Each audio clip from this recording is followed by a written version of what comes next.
Maybe you've heard about exciting new 5G technology that promises to make our connections to the internet and all of the things connected to the internet faster and better than ever. Like other cell phone technology, 5G emits radiation. Two federal agencies recently said the available scientific evidence does not support the idea that 5G emits enough radiation to hurt people. But some scientists disagree.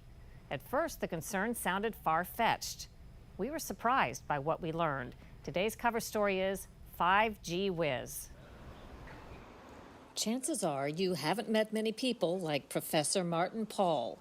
Is it true that you do not carry a cell phone? Yes, I don't carry a cell phone. How do you possibly communicate in today's world without your cell phone? I use a wired mouse. I use the wired connection from my computer to my printer. And so everything's wired. And I even have a shield over the screen so that I get less EMS from the screen. So there are ways of protecting yourself. EMF, electric and magnetic fields, are invisible areas of energy or radiation produced by items like electric appliances, computer screens, and cell phone technology. Paul is so worried about the potential for health risks from EMF, he even has special clothes with lots of little metal wires to shield him from the rays. Yeah. We had no idea when we asked, but yes, he's wearing the fabric right now. Is that a shirt? It's a t-shirt, yeah. Oh. And it has little metal fibers in it, and it helps to shield your Makes torso. Them bounce off or not come through? Yeah. But before you make the mistake of writing off Paul as a nutty professor, you should know he's considered one of the world's preeminent scientists on electromagnetic fields. And his concerns are backed up by dozens of peer-reviewed scientific studies. You got your BA at Johns Hopkins University, very prestigious institution. You got your PhD at the California Institute of Technology. So you're someone who comes to this issue with a great set of credentials and experience. Yes, and my bachelor's degree is in physics, and my PhD is in biochemistry and genetics. So I've got both the life sciences and the physics. It's the way in which these two interact which is crucial for understanding how EMFs impact the cells of our bodies. We'll get to that in a moment. But first, what is 5G? And for that matter, what are the previous Gs, which stands for generation, of the world's mobile networks? The rollout of this new technology is happening as we speak. And we're going to have 5G. We're going to have the best 5G in the world, just like we have everything else. What was 1G? 1G was just basic voice on your phone. 2G? 2G was when we went to a little bit of data. You could get a text, for example. Jonathan Adelstein heads the Wireless Infrastructure Association and represents companies like Verizon, T-Mobile, and AT&T. 3G? 3G was actual text. You could get the internet on your phone easily. 4G? And 4G, you could stream video. All of a sudden, you had much faster connection, really a broadband connection, not just an internet connection. And what is 5G? And 5G is going to be 4G on steroids. It's going to be data that's faster and more of it, but it also enables the connection of more devices to the network.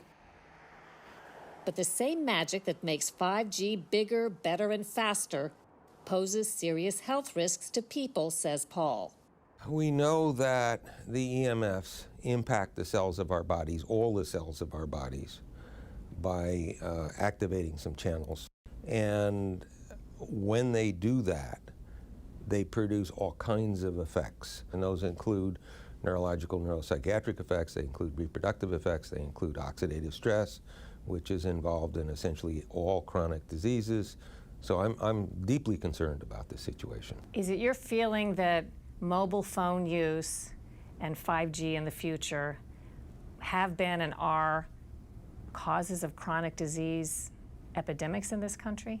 I believe that the exposures we already have are producing major effects already on our health, and that 5G will be vastly worse than anything that we are already exposed to.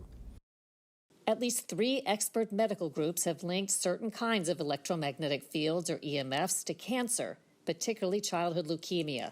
The U.S. National Institute of Environmental Health Sciences, a working group under the World Health Organization, and a European scientific committee, which studied cell phones in particular. Paul says there's more to worry about. What's been shown is you get depression, I can't sleep, I'm tired all the time, I'm depressed, I've got headaches, I can't concentrate, I'm anxious. All the things that everybody complains about now, we know are caused by EMF exposures. And not just one type, but multiple types of EMF exposures.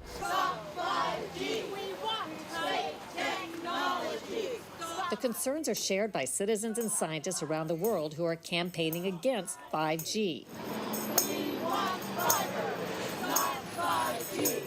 A small sidewalk rally last May in Bethesda, Maryland. Hello, Council. And in Sacramento, California last June.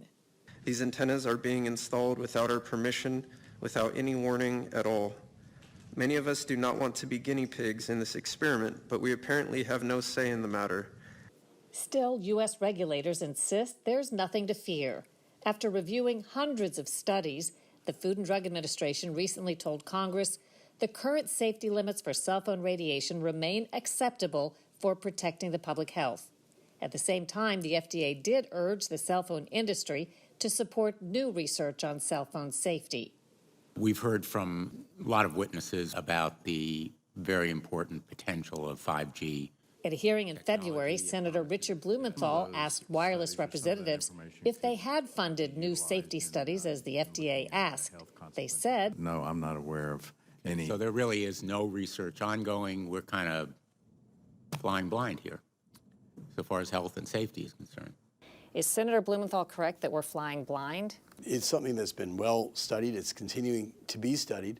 We follow all the guidelines of the World Health Organization. We defer to the scientists as the industry who say it's safe. You can't ever, prove a negative, but there have been no indications of any problems. Let, the government do whatever it needs to do to set the strongest possible guidelines, and the industry will adhere to them. How do you explain them saying the science doesn't exist, that there's nothing that gives us cause for concern? It's all corruption. There's no other explanation. I think there are at least 25 different reviews that have been published on this over the years. You're implying that the industry, the telecommunications industry, is so powerful here in this country. Is that a reason you think why our government hasn't commissioned these studies and isn't talking about it? I can't figure out any other reason. Whatever the case, 5G deployment in the U.S. is moving full steam ahead. 5G for mobile phones is already being deployed, with broader expansion coming in 2020, especially in big cities. Supporters say there's no reason to think it's dangerous. Critics say there's no evidence it's safe. It strikes me that there is probably zero chance we're going back from the technology that creates this kind of exposure. We need to dramatically decrease exposures. We are taking risks of the sort that no rational society can possibly take. And we're doing this blindly and in my judgment, with absolute stupidity. The FCC has been criticized for not updating cell phone safety standards since 1996.